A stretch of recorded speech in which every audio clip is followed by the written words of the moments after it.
Bem-vindos a esta análise. Hoje o tema é, olha, daqueles que mexem com todo mundo. Planos de saúde no Brasil. É um mundo à parte, né? Cheio de regras, nomes diferentes. É fácil ficar perdido. Com certeza. É um sistema com muitas E camadas. para ajudar a gente a entender melhor, temos aqui um material bem interessante. É um manual técnico, sabe? Feito originalmente para consultores corretores. Exato. Dá uma visão de dentro, né? Dos bastidores mesmo. Isso. Então a nossa missão aqui é desmistificar um pouco tudo isso. Entender os tipos de plano, quem são as empresas por trás, as operadoras, e aquelas regras que impactam direto quem usa, né? Vamos lá. Ok, vamos começar a desempacotar isso. A primeira coisa que salta aos olhos no manual é que a forma de contratar o plano muda tudo, certo? São três tipos principais. Exatamente, muda completamente. O primeiro é o plano individual ou familiar. Aqui é a pessoa física, CPF mesmo, que vai lá e contrata direto com a operadora. Direto. Tá. E qual a vantagem disso? A grande vantagem, diria, é a estabilidade, principalmente no reajuste. A ANS, a agência reguladora, ela define um teto anual para esse aumento. Ah, tipo aquele percentual que sai todo ano. Isso. Por exemplo, para 2025, 2026, ficou em 6,6%.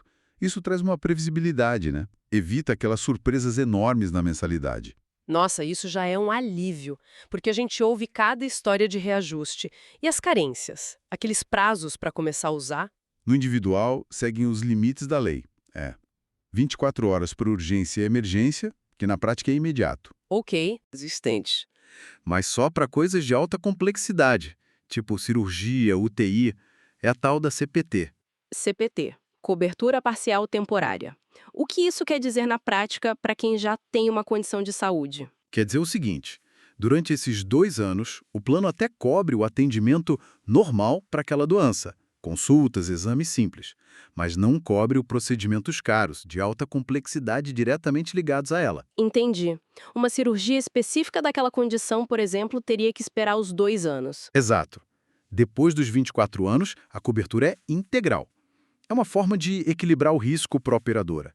Mas olha, a grande força do individual é outra, a segurança do contrato. Como assim? A operadora não pode simplesmente cancelar o seu plano individual, só em casos muito específicos, tipo fraude comprovada ou se a pessoa ficar mais de 60 dias sem pagar. E mesmo assim, tem que avisar antes.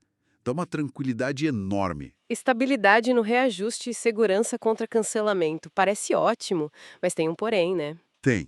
Achar um plano individual para contratar é difícil e geralmente são mais caros. Por quê? As operadoras oferecem poucos. Elas alegam que o risco é maior, já que não podem recusar cliente e o reajuste é controlado pela ANS. Acaba sendo pouco vantajoso para elas.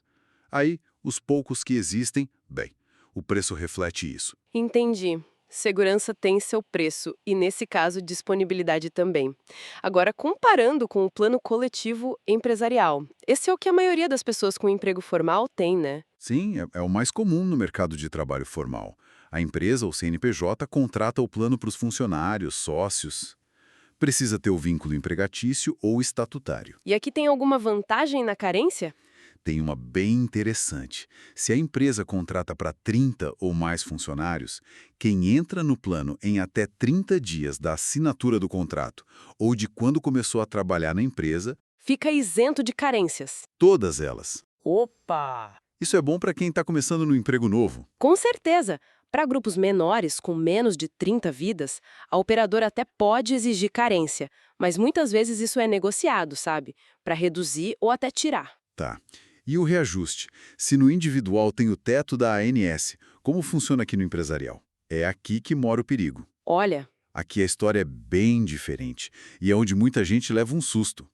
O reajuste anual dos planos coletivos, tanto o empresarial quanto por adesão, que a gente vai falar, não tem teto da ANS. não tem. Como é definido então? É negociado livremente entre a operadora e a empresa que contratou. E o principal fator é a tal da sinistralidade. Sinistralidade, o quanto o pessoal usou o plano, é isso. Exatamente. Se o grupo usou muito, teve muitos atendimentos caros no ano anterior, o custo para a operadora foi alto. Aí, na hora de renovar, O reajuste vem pesado, pode chegar fácil a 15, 20%, às vezes até mais. Uau! 20% ou mais. Nossa, quer dizer, a comodidade do plano da empresa vem com essa bomba relógio do reajuste anual. É um ponto crítico, sim. A empresa tem que informar o percentual para o funcionário, mas a negociação é entre ela e a operadora. E tem outra diferença-chave: o cancelamento. Ah, é. Pode cancelar mais fácil? Pode. Diferente de individual, a operadora pode sim rescindir o contrato coletivo depois do primeiro ano, sem precisar de um motivo específico. Só precisa avisar a empresa com 60 dias de antecedência. Então, o funcionário pode perder o plano de uma hora para outra, mesmo sem ter feito nada errado? Pode acontecer, se a operadora ou a própria empresa decidir não renovar. A única garantia é para quem está internado naquele momento. A cobertura daquela internação tem que ser mantida até a alta médica, mas, de resto, a estabilidade é bem menor que no individual. Bem menor. Entendi. E o terceiro tipo, o coletivo por adesão. Para quem é esse? Esse é para quem pertence a alguma categoria profissional ou setorial, sabe? Tipo, ligado a um sindicato, uma associação de classe, OAB para os advogados, CREA para os engenheiros, conselhos regionais ou até uma entidade estudantil. Ah, entendi. E a pessoa contrata como? Não é direto com a operadora, é através dessa entidade. E aí entra uma figura-chave, a administradora de benefícios. Tipo Qualicorp, Allcare, essas empresas. O que elas fazem exatamente? Isso. Elas fazem a ponte. Elas negociam com as operadoras para oferecer aquele plano para a entidade, reúnem os interessados daquele grupo, gerenciam o contrato, emitem boletos e, claro, cobram uma taxa por isso, que vem junto na mensalidade. Entendi. E carência, reajuste, cancelamento. Segue a linha do empresarial? Basicamente, sim. Na carência, a regra geral é parecida com o individual, mas tem mais flexibilidade. É comum ter isenção para quem entra logo no início do contrato ou no aniversário dele. E as administradoras vivem fazendo promoções de carência zero para atrair gente. E o reajuste e o risco de cancelamento? Mesma lógica do empresarial. Reajuste negociado livremente, sem teto da ANS, baseado na sinistralidade do grupo daquela entidade. E geralmente são altos também. E o contrato pode ser cancelado pela operadora, pela administradora ou pela própria entidade, depois de 12 meses. O risco de ficar sem o plano é maior que no individual. Ok. Então, para resumir essa parte que é crucial, individual é para qualquer pessoa, tem reajuste controlado pela ANS e é difícil de cancelar, mas é raro e caro. Isso. Empresarial precisa do vínculo com a empresa, pode ter isenção de carência fácil para grupos maiores, mas o reajuste é livre, pode ser bem alto e o contrato pode acabar. Exato. E o adesão precisa do vínculo com a entidade. Também tem reajuste livre, risco de cancelamento e tem a administradora no meio do caminho. A escolha inicial já define muita coisa para o futuro, né? Principalmente no bolso e na segurança. Define demais. É fundamental entender em qual categoria o plano se encaixa. Beleza. Entendidos os contratos. Mas e quem oferece o plano? O nome que está na carteirinha. Faz diferença, né? O manual fala de tipos diferentes de operadoras. Como isso afeta a gente? Afeta muito. O tipo de operadora define a rede de hospitais e médicos, o jeito de atender, o preço, até a filosofia por trás. Vamos começar pelas cooperativas médicas. O exemplo mais conhecido é a Unimed, né? Presente no Brasil todo. Sim, o Unimed é um nome forte. Como elas funcionam? São formadas pelos próprios médicos, que são os donos, os cooperados. Geralmente não têm fins lucrativos, no sentido de distribuir lucro para acionistas. O dinheiro costuma ser reinvestido. Elas são muito fortes regionalmente. Muitas têm hospitais, clínicas próprias, além da rede credenciada. E tem o intercâmbio nacional, que permite usar a rede de outras Unimeds pelo país. E qual a vantagem que as pessoas veem nisso? E a desvantagem? Muitos veem vantagem na relação mais próxima com o médico, já que ele é parte do negócio. A rede costuma ser bem ampla, principalmente no interior. E o fato de não visar lucro para fora pode parecer bom. Uhum. O desafio pode ser a variação de qualidade entre as diferentes Unimedes regionais. A gestão cooperativa também pode ser mais complexa, e alguns planos podem ter uma cobertura geográfica mais limitada, sabe? Entendi. Faria muito de região para região, então. Saindo das cooperativas, o manual fala das seguradoras especializadas em saúde. Quem são elas? Aqui a gente está falando de nomes grandes, tipo Bradesco Saúde, Sul América, que agora está junto com a Redditor, um gigante hospitalar, Porto Seguro Saúde, são empresas que visam lucro, muitas vezes ligadas a grandes grupos financeiros ou de saúde, e elas são reguladas pela ANS e também pela SUSEP, que cuida dos seguros. E o que elas têm de diferente? A marca registrada delas é, sem dúvida, o reembolso e a livre escolha de prestadores. Livre escolha? Isso quer dizer que eu posso ir em qualquer médico, mesmo fora da rede deles, e eles me pagam de volta? Como funciona isso? Exatamente isso. A pessoa escolhe o médico ou o hospital que preferir, mesmo que não seja credenciado. Paga a consulta ou procedimento. Depois, pede o reembolso para a seguradora. Eles devolvem uma parte ou o valor total, dependendo do que está no contrato, nos limites da tabela deles. Nossa, isso dá uma flexibilidade enorme. Muita. É algo muito valorizado em planos mais caros, premium, ou por quem não abre mão de um médico específico que não atende por plano. Historicamente, o foco dela sempre foi mais no mercado corporativo, empresas grandes e em planos de alto padrão, com cobertura nacional, às vezes até internacional. A vantagem é essa flexibilidade e a solidez financeira, imagino. A desvantagem deve ser o preço, né? Geralmente, sim. São planos mais caros. E elas quase não oferecem planos individuais. O foco é mesmo nos coletivos. Flexibilidade versus custo. De novo esse dilema. E a medicina de grupo? Que tipo de empresa entra aí? Medicina de grupo são empresas privadas, também com fins lucrativos, focadas especificamente em operar planos de saúde. A Amil, Hapvida, Nutridame Intermédica, que se juntaram com a Hapvida, Prevent Senior, focada no público mais velho, são exemplos bem conhecidos. E o modelo delas é diferente? Pode variar bastante. Algumas, como Hapvida e Notre Dame, investiram muito na verticalização. Verticalização. O que é isso? Significa que a operadora é dona de boa parte da estrutura que o cliente usa. Hospitais próprios, clínicas, laboratórios. A ideia é controlar a cadeia toda para tentar gerenciar melhor os custos e, em teoria, a qualidade. Entendi. Controlar tudo de ponta a ponta. Exato. Outras, como a Amil, têm um modelo mais misto. Tem rede própria, mas também uma rede credenciada bem grande. O foco da medicina de grupo costuma se oferecer produtos com uma boa relação custo-benefício, muitas vezes segmentados por região ou público.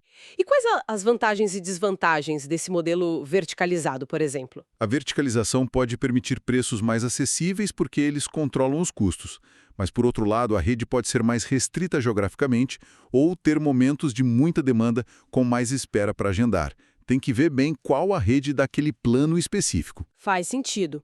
Ter a própria rede pode baratear, mas talvez limite as opções. E o último tipo que o manual cita é a autogestão. Isso parece bem específico. É sim.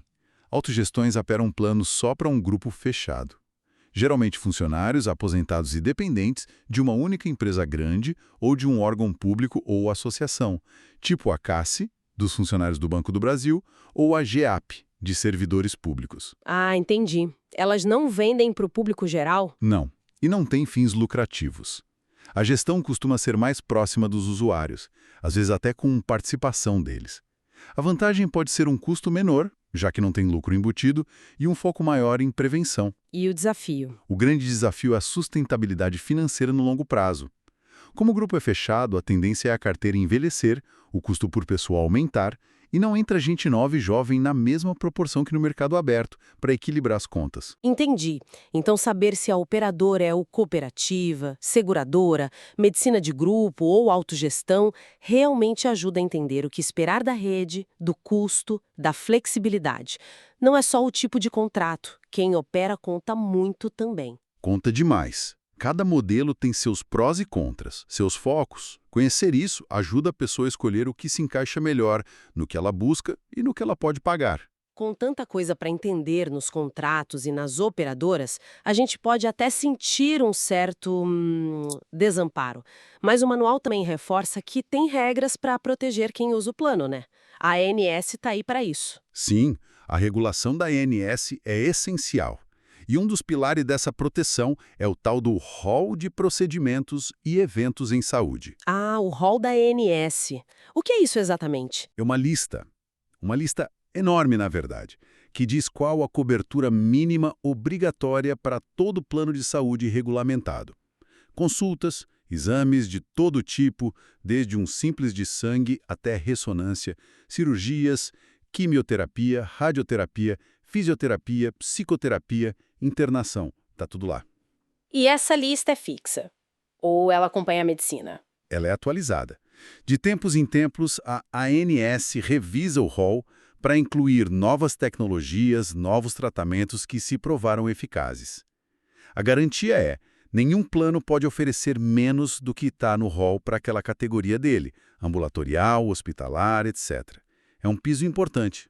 Isso dá uma segurança, né? Sabe que tem um mínimo garantido. E, voltando aos reajustes, além daquela diferença básica entre individual com teto e coletivo sem teto, tem o reajuste por idade, que também assusta muita gente. Como funciona? O reajuste por faixa etária é permitido, porque o custo para cuidar da saúde tende a aumentar com a idade, mas tem regras para não ser abusivo. São 10 faixas de idade definidas pela ANS. A última começa aos 59 anos. E qual a regra principal? O valor da mensalidade lá na última faixa, para quem tem 59 anos ou mais, não pode ser maior que 6 vezes o valor da primeira faixa, de 0 a 18 anos. E também tem limites para variação entre as faixas mais altas. É meio complexo o cálculo, mas a ideia é tentar suavizar. Mesmo assim, é comum ter um salto grande quando a pessoa faz 59 anos, né? Sim, especialmente na mudança da penúltima para a última faixa, 54, 58 para 59+, o aumento pode ser bem significativo. É algo que precisa de planejamento financeiro, sabe? Um planejamento que nem sempre acontece e aí vem o susto. Outro direito que parece muito importante é a portabilidade de carências. Explica pra gente. A portabilidade é o direito de trocar de plano de saúde, seja dentro da mesma operadora ou para outra diferente, sem precisar cumprir de novo as carências que já foram cumpridas no plano antigo. É como levar seu tempo de casa para outro lugar. E como faz pra usar isso? Precisa cumprir algumas condições. O plano atual tem que estar ativo, as mensalidades em dia, tem que ter um tempo mínimo naquele plano, geralmente 2 anos na primeira vez que troca e 1 ano nas trocas seguintes. Uhum. E o plano novo tem que ser compatível com o atual, principalmente na faixa de preço. A ANS tem até um guia online que ajuda a ver quais planos são compatíveis. E por que isso é tão importante? Porque dá liberdade. Se o seu plano ficou ruim, ou muito caro, ou descredenciou um hospital que era importante para você, a portabilidade permite buscar algo melhor, sem ter que ficar meses sem poder usar tudo por causa da carência. Isso força as operadoras a melhorarem, né? Com certeza. Dá uma mobilidade no sistema. Exato. E tem a portabilidade especial também para casos como o cancelamento do plano coletivo pela empresa ou morte do titular. Nesses casos, as regras de preço compatível podem ser mais flexíveis. Essencial mesmo ter essa saída. E para fechar essa parte das regras, o manual fala dos prazos máximos de atendimento. O que é isso? A ANS define tempos máximos que as operadoras têm para conseguir agendar o atendimento para o beneficiário, depois que ele pede. Ah, tipo, não pode demorar uma eternidade para conseguir uma consulta. Exato. Tem prazos. Por exemplo, consulta básica, tipo clínico geral, pediatra, ginecologista, até 7 dias úteis. Outras especialidades, 14 dias úteis. Exames de laboratório, 3 dias úteis. Procedimentos mais complexos, internação programada, 21 dias úteis. Urgência e emergência tem que ser imediato, claro. E se a operadora não cumprir, não achar médico na rede nesse prazo? Aí ela tem que dar um jeito. É obrigada a garantir o atendimento. Mesmo que tenha que pagar um médico fora da rede dela ou reembolsar a pessoa se ela tiver que pagar particular para ser atendida no prazo. Sério? E como a gente cobra isso? Se não conseguir direto com a operadora, tem que reclamar na ANS. Abrir uma INP, uma notificação de intermediação preliminar. Geralmente, quando a ANS entra no circuito, a operadora se mexe para resolver rápido. É um direito para garantir que o acesso aconteça de verdade. Muito bom saber disso. Bom, acho que demos uma boa geral, hein? Recapitulando rapidinho, a gente viu a diferença enorme que faz contratar um plano individual, que é raro e caro, mais estável, ou um coletivo, seja empresarial ou por adesão, que é mais comum, pode ter carência facilitada, mas o reajuste é livre e pode ser cancelado. Isso. a base de tudo. Depois vimos como tipo de operadora cooperativa, tipo Unimed, seguradora com reembolso, medicina de grupo com rede própria ou mista ou autogestão fechada muda completamente a experiência com a rede, o custo, a flexibilidade. Cada uma com sua característica marcante. E por fim, repassamos algumas garantias importantes da ANS, o rol mínimo de cobertura, as regras de reajuste por idade, o direito super importante da portabilidade e os prazos máximos para conseguir atendimento. Exato. E juntando tudo isso que o manual detalha, né? Tantas opções, tantas regras, fica uma reflexão, talvez, o sistema oferece caminhos bem diferentes. Tem a segurança do individual, a conveniência do empresarial, a flexibilidade da livre escolha, o custo potencialmente menor da verticalização. Uhum. Aí fica a pergunta, será que na hora de escolher um plano, o foco excessivo só no preço da mensalidade de hoje ou no tamanho da lista de hospitais não faz a gente esquecer de coisas que podem ser mais críticas lá na frente, como a estabilidade do contrato ou, principalmente, a previsibilidade dos reajustes ano após ano? É uma ótima pergunta. O que vale mais? Pois é. Não tem resposta única, claro, mas pensar sobre qual segurança é mais importante para cada um, a da rede super ampla hoje ou a da mensalidade que não vai explodir amanhã, talvez, seja um ponto principal para navegar nesse sistema tão complexo de forma mais consciente. Uma reflexão excelente para a gente terminar. Entender esses mecanismos, esses trade-offs, como você disse, é o que pode fazer a diferença entre uma escolha tranquila e uma dor de cabeça futura. Conhecimento é poder, né? Sem dúvida. Muito obrigada por essa conversa esclarecedora e agradecemos a quem nos acompanhou nesta análise. Até a próxima!